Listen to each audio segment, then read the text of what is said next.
الحمد لله وكفى والصلاة والسلام على سيد الأنبياء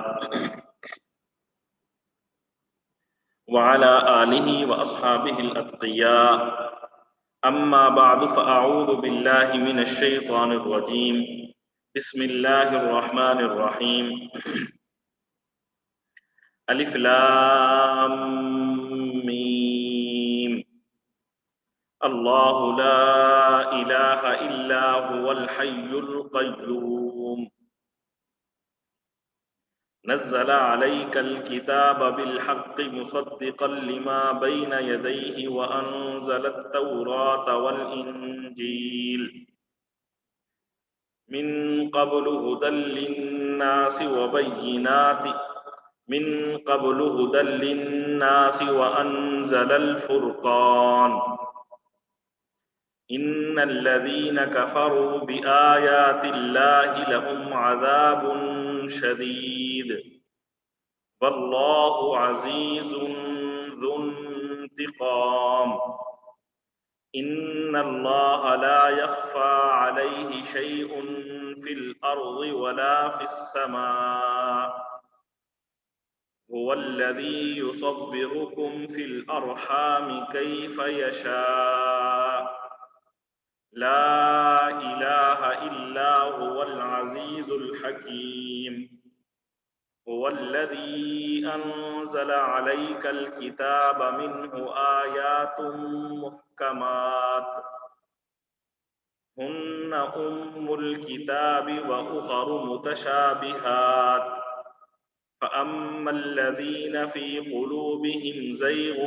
فيتبعون ما تشابه منه ابتغاء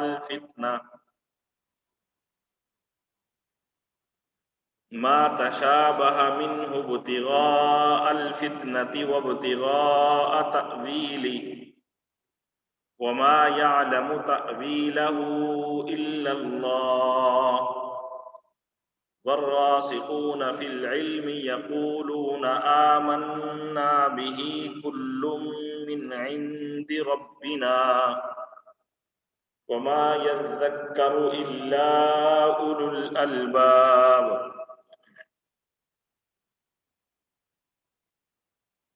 ربنا لا تزغ قلوبنا بعد إذ هديتنا وهب لنا من لدنك رحمة إنك أنت الوهاب ربنا إنك جامع الناس ليوم لا ريب فيه إن الله لا يخلف الميعاد صدق اللہ العظیم۔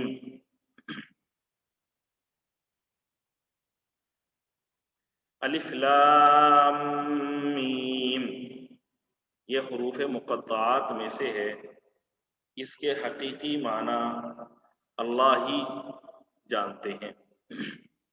اللہ لا الہ الا ہو، اللہ وہ ہے کہ اس کے علاوہ کوئی معبود نہیں۔ الحی وہ ہمیشہ سے زندہ ہے۔ القیوم وہ تمام چیزوں کو قائم رکھنے والا ہے۔ اللہ لا الہ الا هو الحی القیوم، اللہ وہ ہے جس کے سوا کوئی معبود نہیں، جو سدا زندہ ہے، جو پوری کائنات کو سنبھالے ہوئے ہے۔ نزل اس نے نازل کی، علیکا آپ پر، الکتاب کتاب، بالحق حق کے ساتھ، مصدقاً جو تصدیق کرنے والی ہے، لما بین یدیہ ان کتابوں کی جو اس سے پہلے ہیں، وَأَنزَلَ اور نازل کی اللہ تعالی نے، التوراۃ تورات، والانجیل اور انجیل،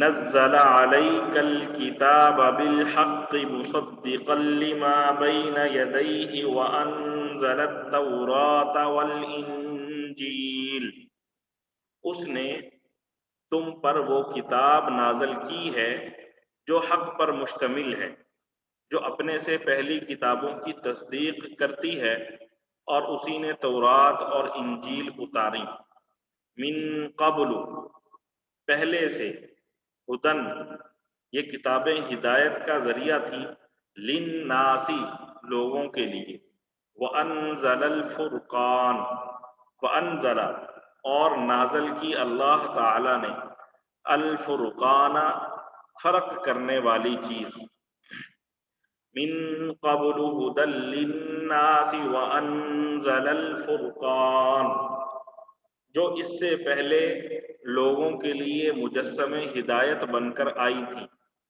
اور اسی نے حق و باطل کو پرکھنے کا معیار نازل کیا۔ ان الذین کفروا، ان الذین یقیناً جن لوگوں نے، کفروا انکار کیا، بآیات اللہ اللہ کی آیتوں کا، لہم ان کے لیے، عذاب عذاب ہے، شدید سخت، ان الذین کفروا بآیات اللہ لہم عذاب شدید، بے شک جن لوگوں نے اللہ کی آیتوں کا انکار کیا ہے ان کے لیے سخت عذاب ہے، واللہ اور اللہ، عزیز زبردست ہے یا زبردست اقتدار والا ہے، ذو انتقام بدلہ لینے والا ہے، واللہ عزیز ذو انتقام اور اللہ زبردست اقتدار کا مالک ہے اور برائی کا بدلہ دینے والا ہے۔ ان اللہ لا يخفى عليه شيء في الارض ولا في السماء، ان اللہ یقیناً اللہ، لا يخفى نہیں چھپی، علیہ اس پر، شیء کوئی چیز، فی الارض زمین میں، ولا فی السماء اور نہ ہی آسمانوں میں، ان اللہ لا يخفى علیہ شیء فی الارض ولا فی السماء، یقین رکھو کہ اللہ سے کوئی چیز چھپ نہیں سکتی، نہ زمین میں نہ آسمان میں، هو الذی وہی ہے جس نے، یصورکم تمہاری صورت بنائی، فی الارحام ماؤں کے پیٹ میں، کیف یشاء جیسے چاہا، هو الذی یصورکم فی الارحام کیف یشاء وہی ہے جو ماؤں کے پیٹ میں جس طرح چاہتا ہے تمہاری صورتیں بناتا ہے، لا الہ الا ہوا نہیں ہے معبود مگر وہی، العزیز زبردست ہے، الحکیم حکمت والا ہے، لا الہ الا هو العزیز الحکیم اس کے سوا کوئی معبود نہیں، وہ زبردست اقتدار کا بھی مالک ہے، اعلیٰ درجے کی حکمت کا بھی مالک ہے، هو الذی وہی ہے جس نے، انزل نازل کی، علیک آپ پر، الکتاب کتاب، منہ اس میں، آیات کچھ آیات ہیں، محکمات جو محکم ہیں،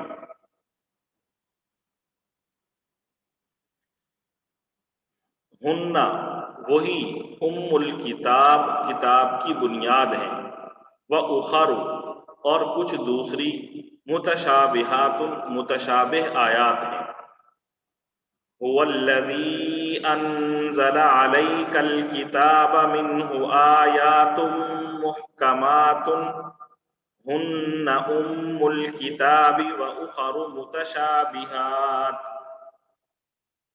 وہی اللہ ہے جس نے تم پر کتاب نازل کی ہے جس میں کچھ آیتیں تو محکم ہیں جن پر کتاب کی اصل بنیاد ہے، اور کچھ دوسری آیتیں متشابہ ہیں۔ فَأَمَّا الَّذِينَ، پس رہے وہ لوگ، الذین جو، جن کے، فی قلوبہم دلوں میں، زیغ ٹیڑھا پن ہے، فیتبعون وہ چلتے ہیں، ما تشابہ منہ ان میں سے ان آیات پر جو متشابہ ہیں، ابتغاء الفتنہ فتنہ چاہتے ہوئے، وابتغاء اور چاہتے ہوئے، تأویلہ اپنی مرضی کی تفسیر۔ فَأَمَّا الَّذِينَ فِي قُلُوبِهِمْ زَيْغٌ فَيَتَّبِعُونَ مَا تَشَابَهَ مِنْهُ ابْتِغَاءَ الْفِتْنَةِ وَابْتِغَاءَ تَأْوِيلِهِ، اب جن لوگوں کے دلوں میں ٹیڑھ پن ہے وہ ان متشابہ آیتوں کے پیچھے پڑے رہتے ہیں تاکہ فتنہ پیدا کریں اور ان آیتوں کی تعویلات تلاش کریں۔ وما یعلم اور نہیں جانتا کوئی، تأویلہ اس کے درست معنی، الا اللہ سوائے اللہ کے، وما یعلم تأویلہ الا اللہ حالانکہ ان آیتوں کا ٹھیک ٹھیک مطلب اللہ کے سوا کوئی نہیں جانتا۔ والراسخون فی العلم اور علم میں پختہ لوگ، یقولون کہتے ہیں، آمنا بہ ہم اس پر ایمان لائے، کل من عند ربنا کل سب چیزیں، من عند ربنا ہمارے پروردگار کی جانب سے ہیں۔ والراسخون فی العلم یقولون آمنا بہ کل من عند ربنا اور جن لوگوں کا علم پختہ ہے وہ یہ کہتے ہیں کہ ہم اس مطلب پر ایمان لاتے ہیں جو اللہ کو معلوم ہے، سب کچھ ہمارے پروردگار ہی کی طرف سے ہے۔ وما یذکر اور نصیحت حاصل نہیں کرتے، الا مگر، اولو الالباب عقل والے، وما یذکر الا اولو الالباب اور نصیحت وہی لوگ حاصل کرتے ہیں جو عقل والے ہیں۔ ربنا اے ہمارے پروردگار، لا تزغ آپ ٹیڑھا نہ کریں، قلوبنا ہمارے دلوں کو، بعد اذ ہدیتنا ہمیں ہدایت دینے کے بعد، وہب لنا اور ہمیں عطا کیجیے، من لدنک اپنے پاس سے، رحمتن رحمت، ربنا لا تزغ قلوبنا بعد اذ ہدیتنا وہب لنا من لدنک رحمہ ایسے لوگ جو علم میں راسخ ہیں یہ دعا کرتے ہیں کہ اے ہمارے رب، تو نے ہمیں جو ہدایت عطا فرمائی ہے اس کے بعد ہمارے دلوں میں ٹیڑھا پن پیدا نہ ہونے دے، اور خاص اپنے پاس سے ہمیں رحمت عطا فرما۔ انکا یقیناً آپ، الوہاب سب کچھ دینے والے ہیں، انکا انت الوہاب بے شک تیری اور صرف تیری ذات وہ ہے جو بے انتہا بخشش کی خوگر ہے۔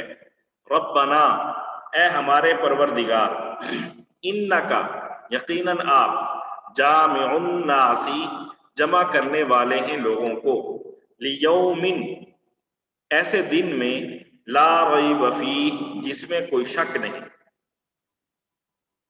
ربنا انک جامع الناس لیوم لا ریب فیہ اے ہمارے پروردگار، تو تمام انسانوں کو ایک ایسے دن میں جمع کرنے والا ہے جس کے آنے میں کوئی شک نہیں۔ ان اللہ بے شک اللہ، لا یخلف خلاف ورزی نہیں کرتا، المیعاد وعدے کی، ان اللہ لا یخلف المیعاد یقیناً اللہ اپنے وعدے کی خلاف ورزی نہیں کرتا۔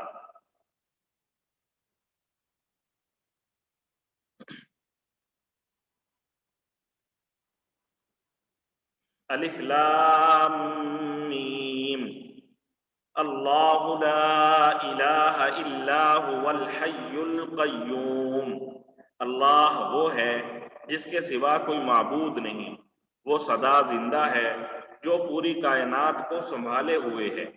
نزل علیک الکتاب بالحق مصدقا لما بین یدیہ وانزل التوراۃ والانجیل، اس نے تم پر وہ کتاب نازل کی ہے جو حق پر مشتمل ہے، جو اپنے سے پہلی کتابوں کی تصدیق کرتی ہے، اور اسی نے تورات اور انجیل اتاری۔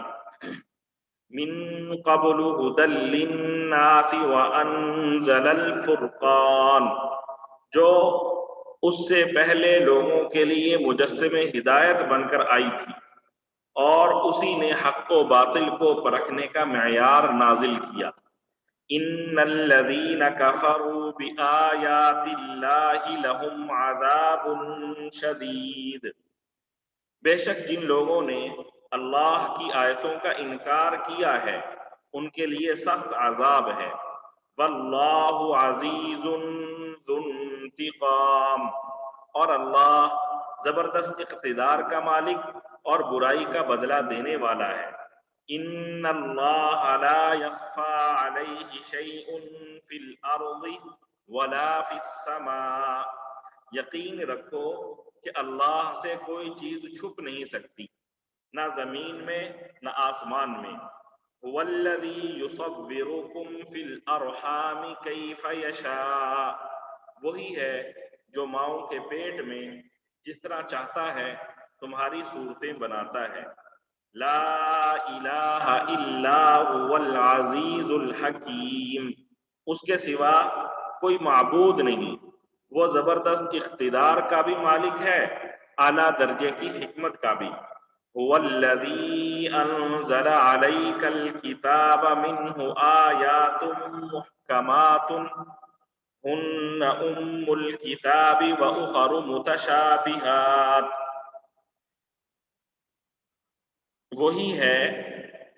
وہی اللہ ہے جس نے تم پر کتاب نازل کی ہے، جس کی کچھ آیتیں تو محکم ہیں جن پر کتاب کی اصل بنیاد ہے، اور کچھ دوسری آیتیں متشابہ ہیں۔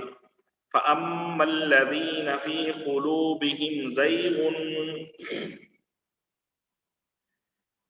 اب جن لوگوں کے دلوں میں ٹیڑھ ہے، فَيَتَّبِعُونَ مَا تَشَابَهَ مِنْهُ ابْتِغَاءَ الْفِتْنَةِ وَابْتِغَاءَ تَأْوِيلِهِ، وہ ان متشابہ آیتوں کے پیچھے پڑے رہتے ہیں تاکہ فتنہ پیدا کریں اور ان آیتوں کی تعویلات تلاش کریں۔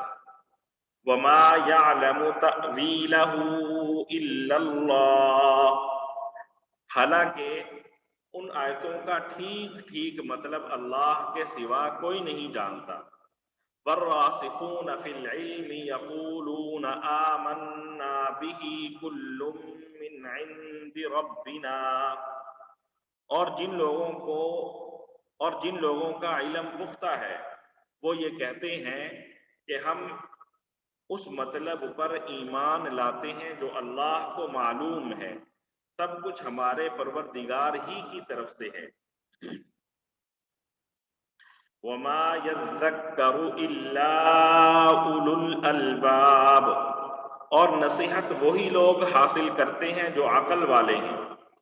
رَبَّنَا لَا تُزِغْ قُلُوبَنَا بَعْدَ إِذْ هَدَيْتَنَا وَهَبْ لَنَا مِن لَّدُنكَ رَحْمَةً، ایسے لوگ یہ دعا کرتے ہیں کہ اے ہمارے رب، تو نے ہمیں جو ہدایت عطا فرمائی ہے اس کے بعد ہمارے دلوں میں ٹیڑھا پن پیدا نہ ہونے دے، اور خاص اپنے پاس سے ہمیں رحمت عطا فرما۔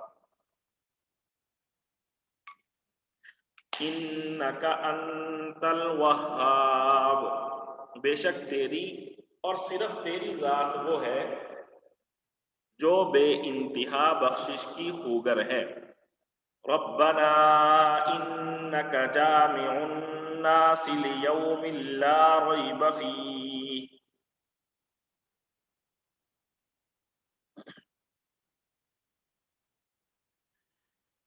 اے ہمارے پروردگار تو تمام انسانوں کو ایک ایسے دن میں جمع کرنے والا ہے، لیوم لا ریب فیہ، جس کے آنے میں کوئی شک نہیں، ان اللہ لا یخلف المیعاد، بے شک اللہ اپنے وعدے کی خلاف ورزی نہیں کرتا۔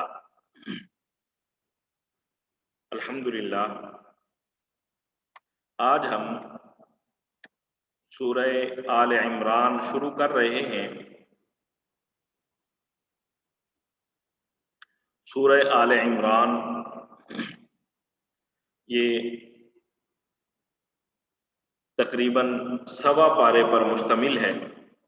اس سے پہلے سورہ بقرہ ہم نے پڑھی۔ سورہ بقرہ قرآن پاک کی سب سے بڑی سورت تھی جو 2.5 پاروں پر مشتمل ہے، اور یہ سورہ آل عمران ہے، 3 پارے سے شروع ہو رہی ہے، 3 پارے کے نصف سے، اور 4 پارے کے 3 حصے سورہ آل عمران کے ہیں، اور 4تھا حصہ سورہ نساء کا ہے۔ الحمدللہ، آج ہم نے قرآن پاک کی تفسیر کا ایک معتد بھی حصہ مکمل کر لیا ہے، اور اب ہم دوسرے حصے پر سفر شروع کر چکے ہیں۔ دعا ہے اللہ تعالی ہماری اس خدمت کو قبول فرمائے اور ہمیں استقامت عطا فرمائے، اور سب سے اہم جو بات ہے وہ یہ کہ اللہ ہم سب کو اخلاص عطا فرمائے اور ہماری اس محنت کو قبول فرما لے۔ سورہ آل عمران کی ابتدا الف لام میم حروف مقطعات میں سے ایک حرف ہے، اس سے اللہ تعالیٰ نے کی ہے۔ سورہ بقرہ کے بالکل شروع میں ہم اس کی تفسیر پڑھ چکے ہیں۔ یہ حروف ایسے حروف پر مشتمل ہے جن کے معنی اللہ تعالیٰ کے علاوہ کوئی نہیں جانتا۔ ممکن ہے اللہ تعالیٰ نے حضور صلی اللہ علیہ وآلہ وسلم کو ان کے معنی بتلائے ہوں، لیکن حضور صلی اللہ علیہ وآلہ وسلم کو منع کر دیا گیا ہو کہ آپ نے امت کو ان الفاظ کے معنی نہیں بتلانے۔ ظاہر سی بات ہے کہ جو ہمارے فائدے کی چیزیں تھیں وہ اللہ تعالیٰ نے ہمیں بتلائی، اور جن چیزوں کے معلوم ہونے سے ہمارا کوئی فائدہ نہیں تھا، یا جن چیزوں کو اللہ تعالیٰ نے مناسب سمجھا، ان چیزوں کے متعلق ہمیں علم نہیں دیا۔ اس کے ساتھ ساتھ ہمیں یہ الفاظ پڑھتے ہوئے یہ اعتراف کرنا پڑتا ہے کہ انسان جتنی بھی ترقی کر لے، اس کا علم صرف وہیں تک محدود ہے جہاں تک اللہ تعالیٰ اسے علم فرماتے ہیں۔ جہاں سے اللہ تعالیٰ علم نہ دے تو وہاں انسان کا بس نہیں چل سکتا، انسان کی طاقت ختم ہو جاتی ہے۔ تو یہ الف لام میم اور دیگر حروف مقطعات ہمیں سکھا رہے ہیں، سمجھا رہے ہیں کہ اصل بات اور اصل چیز اللہ تعالیٰ کی ذات ہے، اور اللہ تعالیٰ کے احکام کی پیروی ہے۔ اللہ تعالیٰ کے احکام کی پیروی میں تمام کے تمام فوائد جو ہیں وہ موجود ہیں، اور اللہ تعالیٰ کے احکام کو ترک کرنا، پس پشت ڈالنا، یہ ہمارے لیے نقصان کا باعث ہے۔ اس کے بعد اللہ تعالیٰ نے توحید کا ہمیں درس دیا، لا الہ الا ہو، اللہ کے علاوہ کوئی معبود نہیں ہے، اللہ کے علاوہ کوئی معبود نہیں ہے۔ اس جملے میں تمام کے تمام معبودان باطلہ کی، تمام مشرکین کی تردید ہو گئی۔ اس کے بعد اللہ تعالیٰ کی 2 اہم صفات ذکر کی گئی ہیں، الحی اور القیوم۔ الحی کا معنی ہے زندہ رہنے والا جو ہمیشہ سے ہے اور ہمیشہ رہے گا، جسے کبھی موت نہیں آئے گی۔ تو الحی اللہ تعالیٰ کے صفاتی ناموں میں سے ہے۔ اور آگے فرمایا القیوم۔ القیوم کا معنی جو قائم رکھنے والا ہے، ساری مخلوق کو اسی نے پیدا کیا اور ساری مخلوق کو وہی قائم رکھنے والا ہے، وہی ساری مخلوق کی پرورش کرتا ہے اور اسی نے سب کا وجود باقی رکھا ہے۔ وہ جب چاہے گا سب کو فنا کر دے گا، اور وہ خود ہمیشہ سے ہے اور ہمیشہ رہے گا۔ اس کے علاوہ کوئی ہمیشہ سے نہیں اور کوئی ہمیشہ رہنے والا نہیں، صرف اللہ کی ذات ہے جو ہمیشہ سے ہے اور ہمیشہ رہے گی۔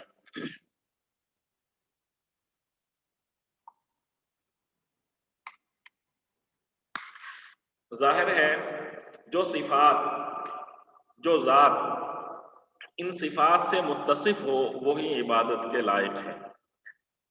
جس کا وجود پہلے نہ تھا، بعد میں وجود ملا، اور وہ وجود اسے خالق و مالک اللہ جل جلالہ نے بخشا، اور اپنی بقا میں وہ اپنے خالق و مالک کا محتاج ہے۔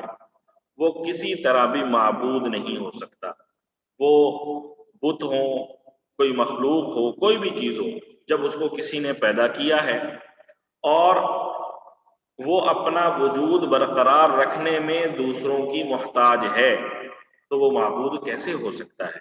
تو اس لیے جتنے بھی معبودان باطلہ ہیں وہ سب کے سب پہلے نہیں تھے، بعد میں انہیں وجود ملا، اور وہ اپنا وجود باقی رکھنے کے لیے بھی محتاج ہیں مخلوقات کے، اللہ کے۔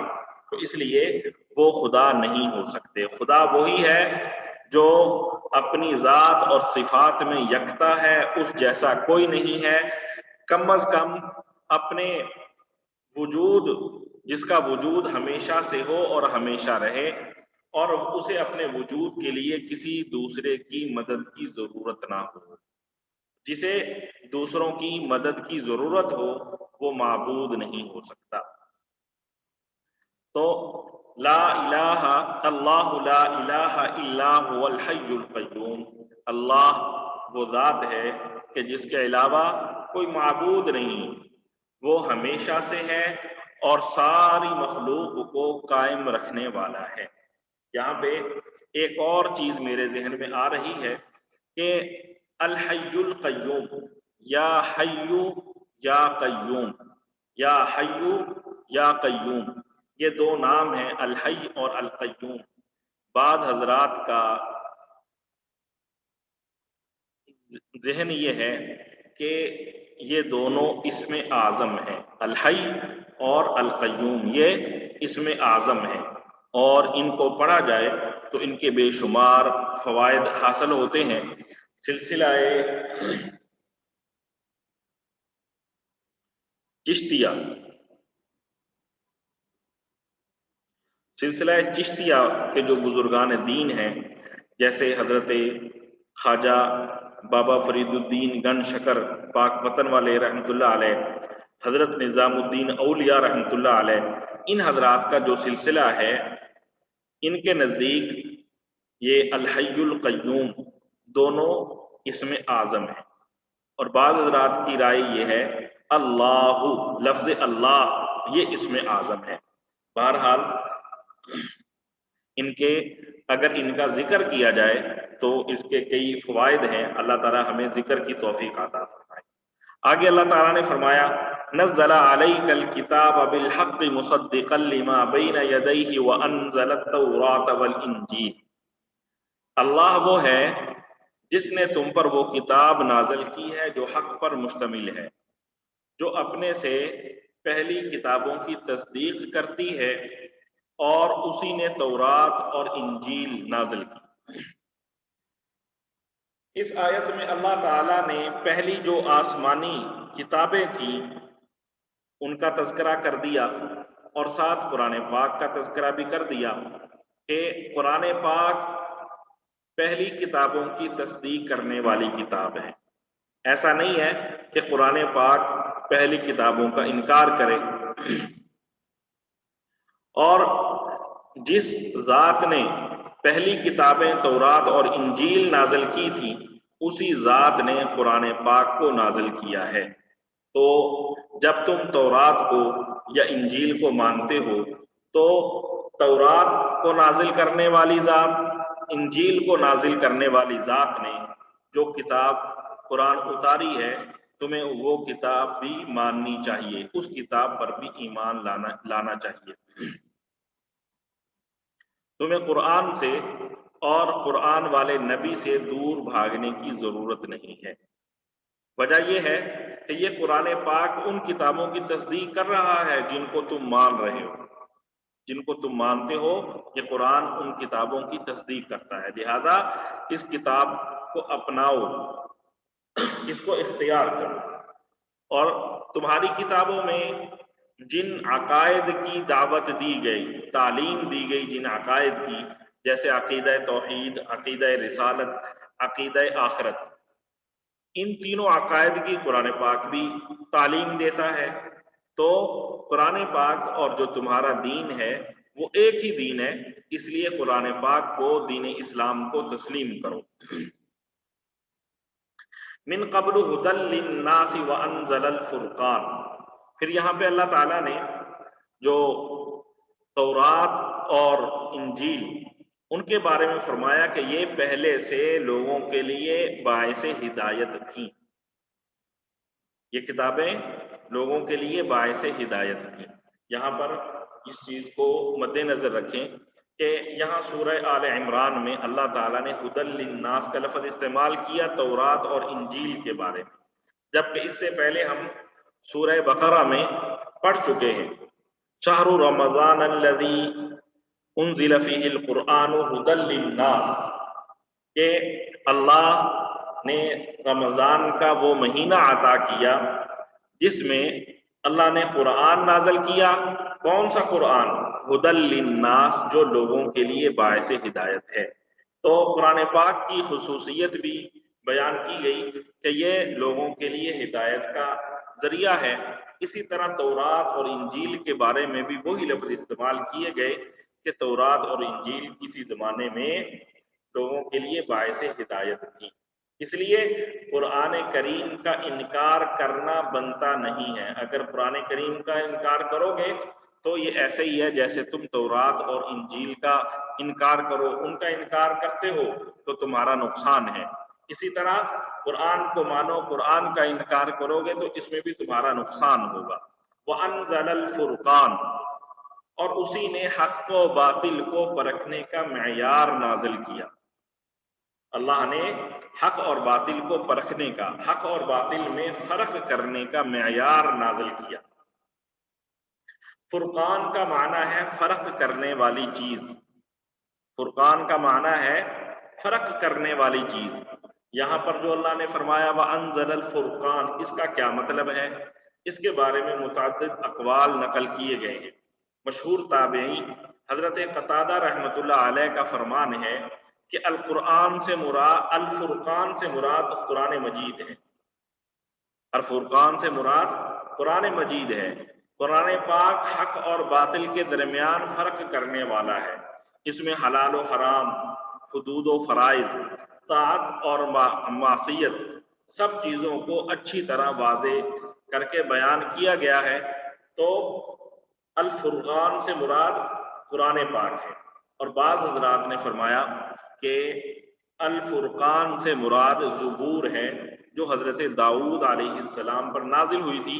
اس کتاب، اس آیت میں اللہ نے تورات کا بھی ذکر کیا، انجیل کا بھی ذکر کیا، قرآن کا بھی ذکر کیا۔ تو الفرقان سے اللہ تعالی زبور کا ذکر فرما رہے ہیں۔ اور اسی طرح بعض حضرات کا قول ہے کہ الفرقان سے مراد وہ معجزات ہیں جن کے ذریعے حضرات انبیاء کرام کی تائید اور تصدیق ہوتی رہی اور حق اور باطل میں فرق ظاہر ہوتا رہا۔ بہرحال یہ سارے مطلب مراد لیے جا سکتے ہیں الفرقان سے۔ ان الذین کفروا بآیات اللہ لہم عذاب شدید واللہ عزیز ذو انتقام، بے شک جن لوگوں نے اللہ کی آیتوں کا انکار کیا ہے ان کے لیے سخت عذاب ہے، اور اللہ زبردست اقتدار کا مالک ہے اور برائی کا بدلہ دینے والا ہے۔ یہاں پہ اللہ تعالیٰ نے توحید اور رسالت کا انکار کرنے والے جو لوگ ہیں ان کے بارے میں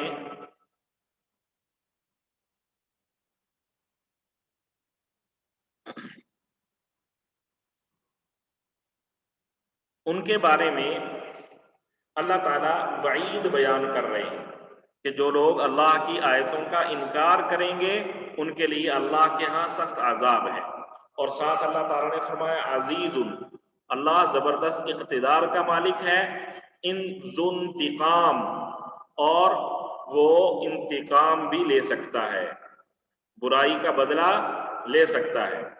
تو اللہ کو پوری طاقت اور قوت حاصل ہے کہ وہ کسی مجرم کو سزا دے سکے، اور کوئی مجرم اللہ کے علم سے باہر نہیں ہے۔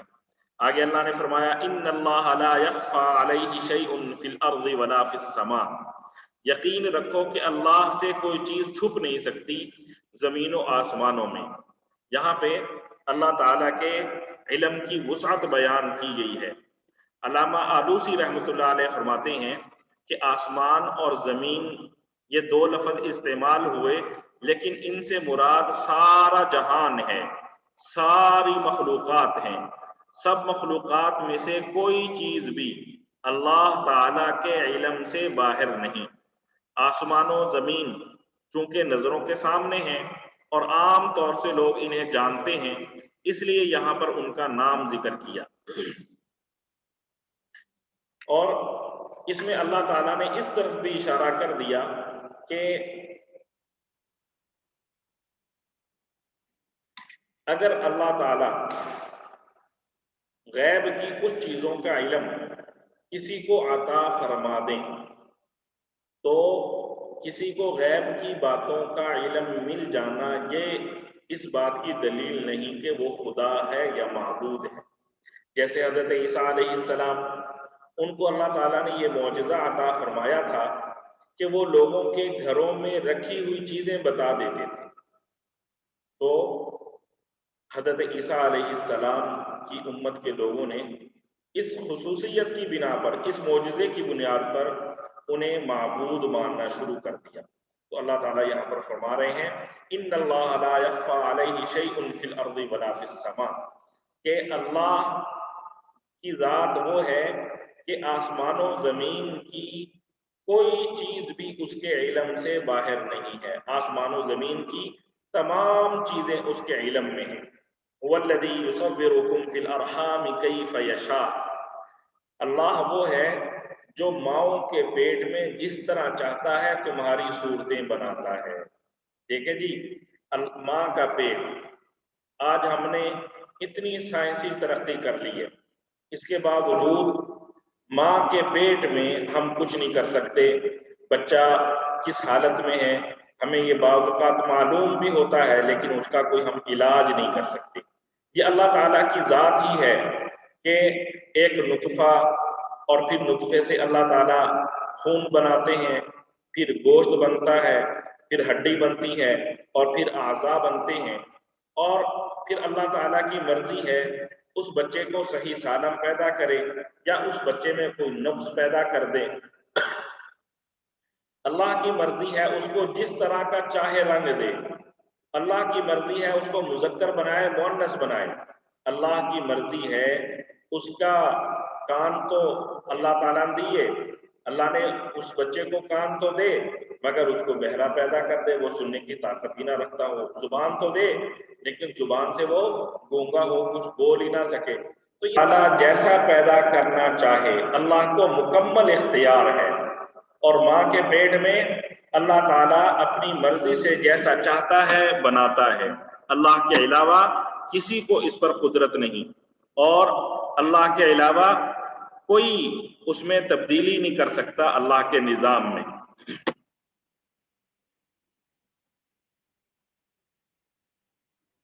آگے اللہ تعالیٰ نے فرمایا هُوَ انزل علیک الکتاب منہ آیات محکمات ہن ام الکتاب واخر متشابہات۔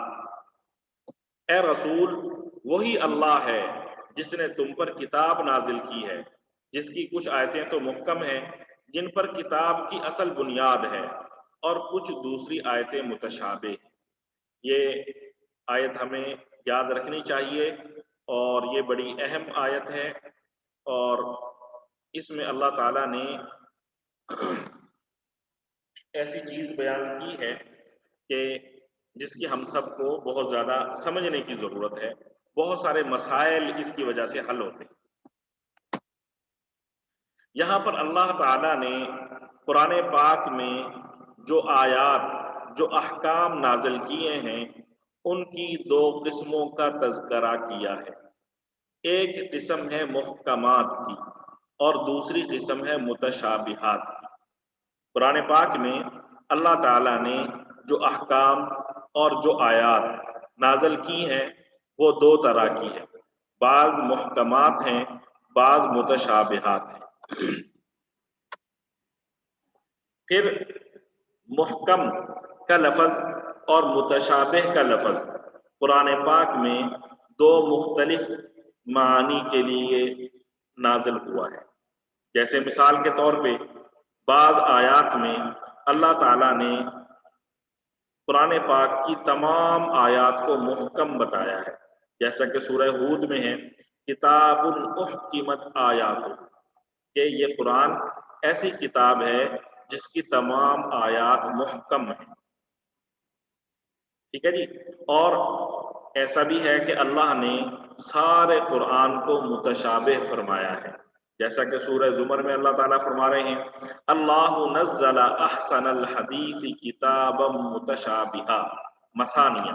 اللہ وہ ہے جس نے سب سے بہترین بات نازل کی، کتابن یعنی ایسی کتاب، متشابہن جو متشابہ ہے، مثانیہ بار بار پڑھی جانے والی ہے۔ تو یہ دو آیات ہیں، ان دو آیتوں میں اللہ نے ایک جگہ سارے قرآن کی آیات کو محکم بیان کیا، اور دوسری آیت میں اللہ تعالیٰ نے سارے قرآن کی آیات کو متشابہ قرار دیا۔ تو ان دونوں جگہوں پہ محکم اور متشابہ کا وہ معنی مراد نہیں ہے جو یہاں سورہ آل عمران میں اللہ تعالیٰ نے ذکر کیا ہے، بلکہ جہاں کہا سارا قرآن محکم ہے، وہاں سارے قرآن کے محکم ہونے کا مطلب یہ کہ سارا قرآن برحق ہے، لفظی اور معنوی اعتبار سے بالکل صحیح ہے، کسی بھی جگہ کسی بھی طرح کا اس میں اشکال نہیں ہے، اس کے الفاظ اور معانی سب محکم، مضبوط اور مربوط ہیں۔ اور جس آیت میں سارے قرآن کو متشابہ فرمایا، وہاں یہ مراد ہے کہ قرآن مجید کی آیات آپس میں متشابہ ہیں، اس کے معنی حسن اور خوبی میں، حق اور صادق ہونے میں ایک دوسرے سے مشابہت رکھتے ہیں۔ ایک تو یہ ان آیات کا مطلب ہوا۔ اب ہم دیکھتے ہیں کہ سورہ آل عمران میں جو اللہ تعالیٰ فرما رہے ہیں کہ قرآن پاک کی آیات دو طرح کی ہیں، بعض محکمات ہیں اور بعض متشابہ ہیں، اس کا کیا معنی ہے؟ تو محکم آیات سے مراد یہاں پہ محکم کا معنی یہ ہے کہ قرآن پاک کی بہت ساری آیات ایسی ہیں جن کا مطلب واضح ہے، جن کا مطلب واضح ہے، جن کے معانی اور مفہوم میں کسی قسم کا کوئی اشتباہ نہیں ہے۔ جیسے کسی جگہ پہ اللہ تعالیٰ نے کسی چیز کا حکم دیا یا کسی چیز سے اللہ تعالیٰ نے روکا، اور اسی طرح نماز کے احکام، روزے کے احکام، میراث کے احکام، بہت سارے احکام ہیں جو بالکل واضح ہیں، ان کے جاننے میں اور ان کے سمجھنے میں کسی قسم کا کوئی اشتباہ، شبہ یا التباس پیدا نہیں ہوتا۔ بعض اوقات ایسا ہوتا ہے کہ کسی آیت کے معنی میں کوئی ابہام یا کوئی اجمال ہو، تو بھی جو اس کا مفہوم ہے وہ ان آیات کو ان محکمات یعنی اصل الاصول کی طرف راجع کر دیا جاتا ہے۔ دوسرا یہاں پہ اللہ تعالیٰ فرما رہے ہیں کہ بعض آیات متشابہ ہیں، تو یہاں پر متشابہ سے مراد یہ ہے کہ جن میں اللہ تعالیٰ کے کلام کی مراد ہمیں معلوم نہیں، وہ آیات جن کے صحیح معنی ہمیں معلوم نہیں، جیسے ابھی ہم نے پڑھا حروف مقطعات، حروف مقطعات کے معنی ہمیں معلوم نہیں، تو ہم ان کو کہیں گے یہ متشابہات میں سے ہیں۔ اب آگے اللہ تعالیٰ فرما رہے ہیں فَأَمَّا الَّذِينَ فِي قُلُوبِهِمْ زَيْغٌ فَيَتَّبِعُونَ مَا تَشَابَهَ مِنْهُ ابْتِغَاءَ الْفِتْنَةِ وَابْتِغَاءَ تَأْوِيلِهِ، محکم آیات وہ آیات جن کے معنی معلوم ہیں، ظاہر ہیں، آسانی سے سمجھ آ جاتے ہیں، متشابہ وہ آیات جن کے درست معنی ہمیں معلوم نہیں۔ ٹھیک ہے جی، اب اللہ تعالیٰ اس آیت میں فرما رہے ہیں جن لوگوں کے دلوں میں ٹیڑھا پن ہے وہ متشابہ آیتوں کے پیچھے پڑے رہتے ہیں تاکہ فتنہ پیدا کریں اور ان آیات کی من چاہی تفسیر کریں۔ ٹھیک ہے جی، جو افراد بھی دو طرح کے ہیں، بعض افراد تو وہ ہیں جو حق پر قائم ہیں، جو حق پر قائم ہیں ان کا تذکرہ آگے اللہ تعالیٰ فرما رہے ہیں۔ یہاں پہ اللہ تعالیٰ نے ان کا تذکرہ کیا جو فتنہ پیدا کرنے کے پیچھے پڑے رہتے ہیں۔ اللہ تعالیٰ فرما رہے ہیں یہ لوگ وہ ہیں جو متشابہ آیات کے پیچھے پڑے رہتے ہیں، جبکہ قرآن پاک میں محکم آیات بھی ہیں، ان کے پیچھے نہیں پڑتے، ان کو عمل کرنے کی کوشش نہیں کرتے اور ان کو سمجھنے کی کوشش نہیں کرتے، لیکن جو متشابہات ہیں ان کے پیچھے پڑے رہتے ہیں، ان کو لوگوں میں عوام میں بیان کرتے ہیں تاکہ لوگ شبہات میں پڑ جائیں اور شبہات میں پڑھ کر وہ دین سے ہی پیچھے ہٹ جائیں۔ حضرت عائشہ صدیقہ رضی اللہ عنہا فرماتی ہیں کہ حضور صلی اللہ علیہ وآلہ وسلم نے ارشاد فرمایا جب تم ایسے لوگوں کو دیکھو جو متشابہات کی تفتیش میں لگے ہوئے ہوں تو ان سے پرہیز کرو۔ جو لوگ متشابہات کی تفتیش میں لگے ہوئے ہوں ان سے پرہیز کرو، کیونکہ یہی لوگ ہیں جن کا اللہ تعالیٰ نے اس آیت میں ذکر کیا ہے، لہذا ان سے پرہیز کرو۔ یہ صحیح بخاری کی حدیث ہے۔ اب دیکھیں مثال کے طور پہ کوئی شخص آ جائے، وہ کہنے لگ جائے جی مجھے معلوم ہے حروف مقطعات کے کیا معنی ہیں، آپ کو نہیں معلوم، مجھے معلوم ہے۔ تو بھائی حروف مقطعات کی مراد اللہ تعالیٰ نے واضح نہیں کی، حضور صلی اللہ علیہ وآلہ وسلم نے حروف مقطعات کی مراد واضح نہیں کی، تو تمہیں کہاں سے علم ہو گیا؟ نمبر ایک۔ نمبر دو، کون سا ایسا دین کا مسئلہ ہے جو قرآن پاک اور حدیث سے ہمیں معلوم نہیں ہو رہا اور وہ مسئلہ حروف مقطعات سے حل ہو جائے گا؟ ظاہر ایسی کوئی چیز نہیں ہے، تو ان چیزوں کے پیچھے پڑنے کی ضرورت ہی نہیں ہے۔ جب اللہ تعالیٰ نے ہمیں علم نہیں دیا تو اللہ تعالیٰ ہم سے قیامت والے دن یہ سوال نہیں کریں گے کہ تمہیں حروف مقطعات کے معنی کا علم تھا کہ نہیں۔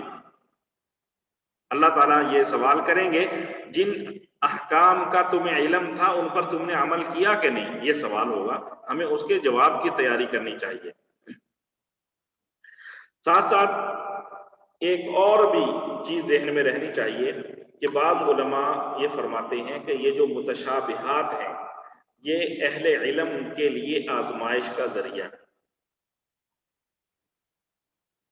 ظاہر ہے جو اہل علم ہوتے ہیں ان کا یہ ذہن ہوتا ہے کہ ہمیں ہر چیز کا علم آ جائے، انہیں تھوڑا سا علم آتا ہے، ان کا ذوق شوق بڑھتا ہے، وہ کہتے ہیں ہمیں اور بھی سیکھنا ہے، اور بھی سیکھنا ہے، اور بھی سیکھنا ہے۔ تو اللہ تعالیٰ نے ان کے اس شوق کو دیکھتے ہوئے ان پر کچھ بریک لگا دی کہ دیکھو ہر چیز تمہارے بس میں نہیں ہے، اللہ تعالیٰ جتنا علم دینا چاہتا ہے اتنا علم دیتا ہے، اور جس چیز کا علم اللہ تعالیٰ نہ دینا چاہے تم جتنا مرضی زور لگا لو اس کا علم حاصل نہیں کر سکتے۔ اور ساتھ یہ بھی کہ جب اللہ تعالیٰ نے ایک چیز کا علم آپ کو نہیں دیا تو آپ کو اس کے پیچھے پڑنے کی کیا ضرورت ہے؟ اب جو شخص اس حقیقت کو سمجھے گا وہ تو ان چیزوں کے پیچھے پڑنے سے باز آ جائے گا، ان کے پیچھے نہیں پڑے گا۔ کیوں؟ اس لیے کہ اس کو معلوم ہے اللہ نے اس کا علم ہمیں نہیں دیا، لہذا اس کے بارے میں مجھ سے سوال بھی نہیں ہوگا، تو وہ خاموش ہو جائے گا۔ اور بعض لوگ وہ ہیں جو کہیں گے نہیں، میں نے اس کے اللہ نے اگرچہ علم نہیں دیا لیکن میں پھر بھی کوشش کروں گا کہ اس کا معنی جان سکوں۔ ظاہر ہے اب وہ معنی جاننے کے لیے ادھر ادھر کے زور لگائے گا، اپنے پاس سے باتیں بنائے گا۔ حضور صلی اللہ علیہ وآلہ وسلم کو بھی علم نہیں دیا گیا، تو پھر اس کو علم کیسے حاصل ہو سکتا ہے؟ اب یہ اپنے پاس سے مطلب بیان کرے گا، اس کو دوسرے لوگ مانیں گے نہیں۔ کیوں؟ ان کا یقین ہے کہ اللہ نے اس کا علم ہمیں دیا ہی نہیں ہے۔ جب دوسرے لوگ مانیں گے نہیں تو پھر یہ فتنہ پیدا کرے گا۔ اللہ تعالیٰ فرما رہے ہیں وَمَا يَعْلَمُ تَأْوِيلَهُ إِلَّا اللَّهُ، یہ جو متشابہات آیات ہیں نا، ان کا درست مطلب اللہ کے علاوہ کوئی نہیں جانتا۔ جو متشابہ آیات ہیں ان کی درست تفسیر اللہ کے علاوہ کوئی نہیں جانتا۔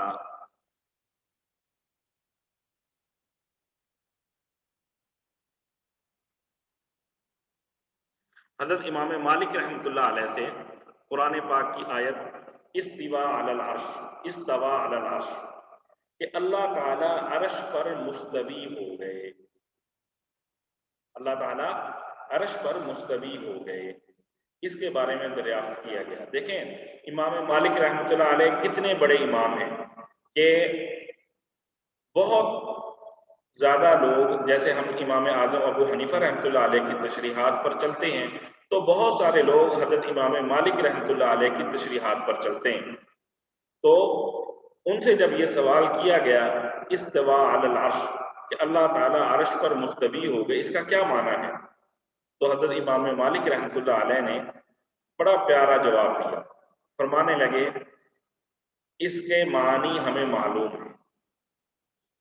ٹھیک ہے، اس کا کیا معنی ہے کہ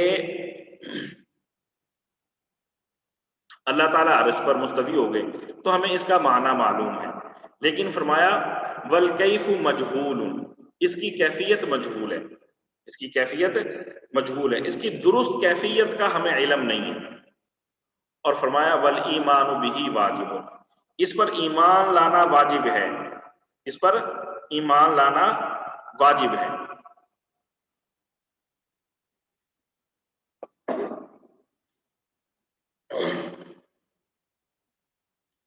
اور فرمایا والسؤال عنہ بدعۃ، اور اس کے معنی کے بارے میں سوال کرنا بدعت ہے۔ ظاہر ہے کہ جب ایک چیز کا صحیح علم اللہ نے ہمیں نہیں دیا تو اب ہمیں حق نہیں کہ اس کے بارے میں اپنے پاس سے باتیں کرتے پھریں۔ تو حضرت امام مالک رحمۃ اللہ علیہ نے بتلا دیا کہ اس کا جتنا ہمیں معلوم ہے، جتنا معنی ہمیں معلوم ہے ہمیں وہی کرنا چاہیے، اس سے آگے اس کی تفسیر اور تشریح اپنے پاس سے نہیں کرنا چاہیے۔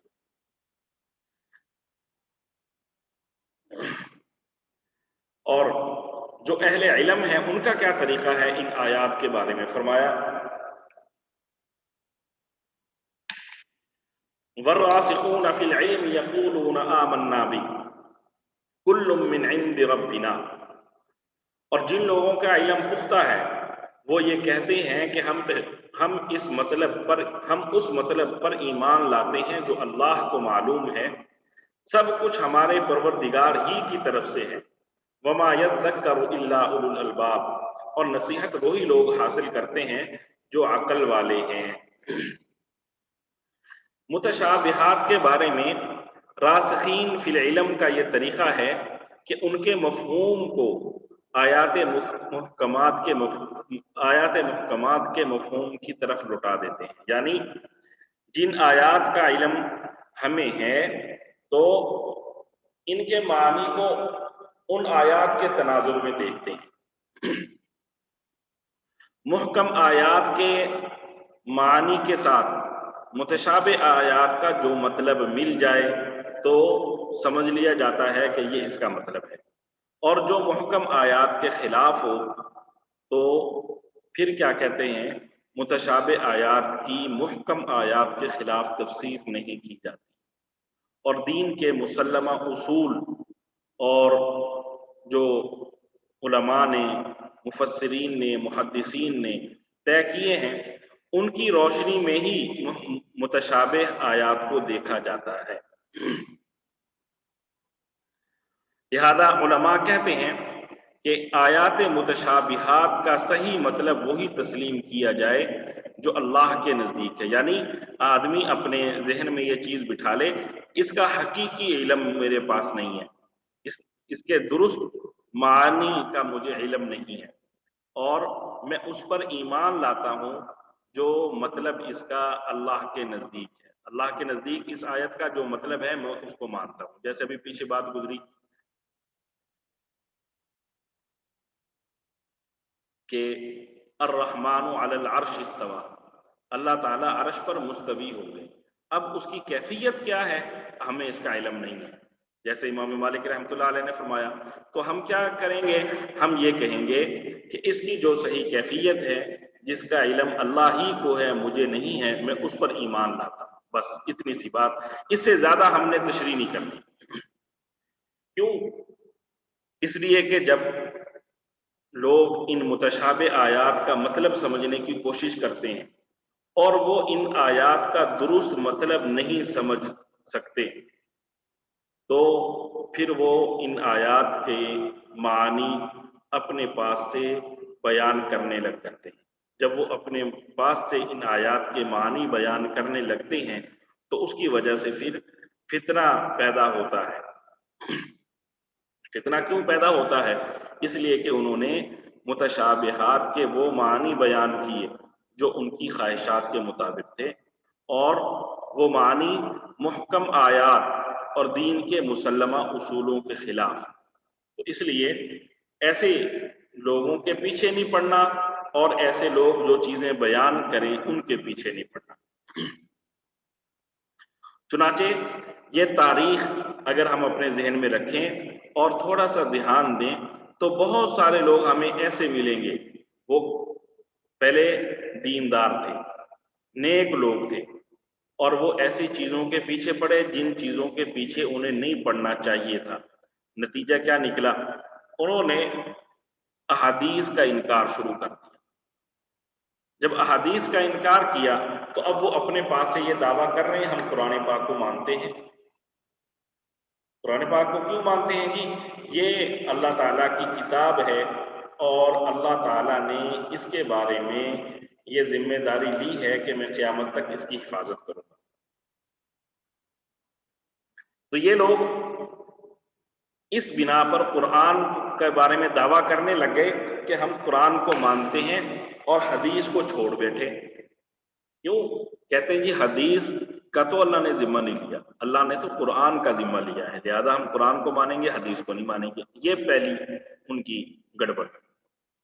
پھر جب انہوں نے اور ترقی کی تو وہ قرآن کریم کا بھی انکار کرنے لگ گئے۔ قرآن کریم کا انکار کیوں کرنے لگ گئے؟ اس لیے کہ قرآن کو سمجھنا تھا حدیث سے، حدیث کو تو انہوں نے چھوڑ دیا، حدیث کو تو انہوں نے انکار کر دیا، ہم حدیث نہیں مانیں گے۔ تو اب جب قرآن سمجھ نہیں آ رہا تو وہ اپنے پاس سے قرآن کی تشریح کر رہے ہیں۔ جب اپنے پاس سے قرآن کی تشریح کریں گے تو اللہ تعالیٰ نے ان کی اس گمراہی کی بنا پر ان کو دین سے دور کر دیا۔ دین سے دور کیسے؟ وہ قرآن پاک کے وہ معنی بیان کرنے لگ گئے جو ان کے دل میں آئے، اور جبکہ ساری امت مسلمہ ان معنی کو بیان نہیں کر رہی، کسی مفسر نے وہ معنی بیان نہیں کیے، کسی محدث نے وہ مطالب بیان نہیں کیے، یہ اپنے پاس سے بیان کر رہا ہے۔ تو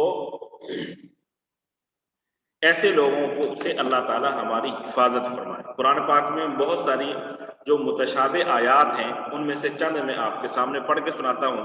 جیسے قرآن پاک میں ہے الرحمن علی العرش استوى، رحمان عرش پر مستوی ہو گئے۔ اس کا کیا مطلب ہے؟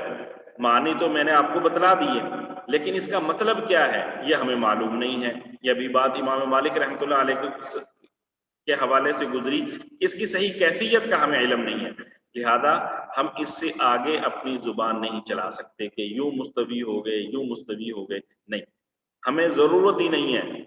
اگر ہمیں مستوی ہونے کی کیفیت کا علم نہ بھی ہوا تو اسے کوئی فرق نہیں پڑے گا۔ اور اسی طرح سورہ نون والقلم میں اللہ تعالیٰ فرماتے ہیں یوم یکشف عن ساق، کہ قیامت والے دن اللہ تعالیٰ اپنی جو پنڈلی ہے اسے کھولیں گے۔ اب پنڈلی کیسی ہوگی اور اللہ تعالیٰ اسے کیسے کھولیں گے اس کا ہمیں علم نہیں ہے۔ ہم انسانوں کی جیسے پنڈلی ہوتی ہے ویسے پنڈلی اللہ تعالیٰ کے لیے ثابت نہیں کر سکتے، بس ہم اس کے اتنے معنی جتنے میں نے آپ کے سامنے کیے یہ کریں گے کہ اللہ تعالیٰ قیامت والے دن لوگوں کے سامنے اپنی پنڈلی کھولیں گے۔ اب کیسے کھولیں گے، اللہ کی پنڈلی کیسی ہوگی، اس کی وضاحت حدیث میں بھی نہیں، قرآن میں بھی نہیں، لہذا ہم اس پر اپنی زبان بند رکھیں گے، مزید اس کی تشریح اپنے پاس سے نہیں کریں گے۔ اور اسی طرح ایک جگہ پہ اللہ تعالیٰ نے فرمایا جاء ربک والملک صفا صفا، کہ اللہ تعالیٰ اور فرشتے صف بصف جو ہے نا وہ آئیں گے قیامت والے دن۔ اب وہ صف بنا کر کیسے آئیں گے اس کی صحیح کیفیت ہمارے علم میں نہیں، ہمیں بتلائی نہیں گئی، تو اس لیے ہم اس کی تشریح بھی نہیں کر سکتے۔ اور اسی طرح سورہ فتح میں اللہ تعالیٰ فرماتے ہیں ید اللہ فوق ایدیہم، صحابہ حضور صلی اللہ علیہ وآلہ وسلم کے ہاتھ پر بیعت رضوان کے موقع پر بیعت کر رہے تھے تو اللہ نے فرمایا ان سب کے ہاتھوں پر اللہ کا ہاتھ تھا۔ تو یہ میں پہلے بھی بتا چکا ہوں، ہم اللہ کے لیے یہ اعضاء اسی طرح ثابت نہیں کر سکتے جیسے انسان کے اعضاء ہیں۔ اور یہاں پہ اللہ نے کہا اللہ کا ہاتھ، ٹھیک ہے، تو ہم یہ نہیں کہہ سکتے جیسے انسان کا ہاتھ ہے اللہ کا ہاتھ بھی ایسا ہی ہوگا، ہم کہیں گے اللہ کی شان کے لائق جو ہے وہ ہوگا، ہمیں اس کا درست کیفیت کا علم نہیں ہے، لہذا ہم اس کی تشریح اپنے پاس سے نہیں کر سکتے، اور تشریح ہم نے نہیں بھی کریں گے تو ہمیں کوئی فرق نہیں پڑے گا، ہمیں کوئی گناہ نہیں ہوگا۔ ہاں اگر ہم اپنے پاس سے تشریح کرنے لگ گئے اور وہ تشریح ہم نے غلط کی، قرآن کے خلاف کی، احادیث کے خلاف کی، تو پھر ہم پھنس جائیں گے، گناہ گار ہوں گے۔ اس لیے جتنے معنی ہمیں معلوم ہے بس وہیں تک ہم رہیں گے، آگے نہیں جائیں گے۔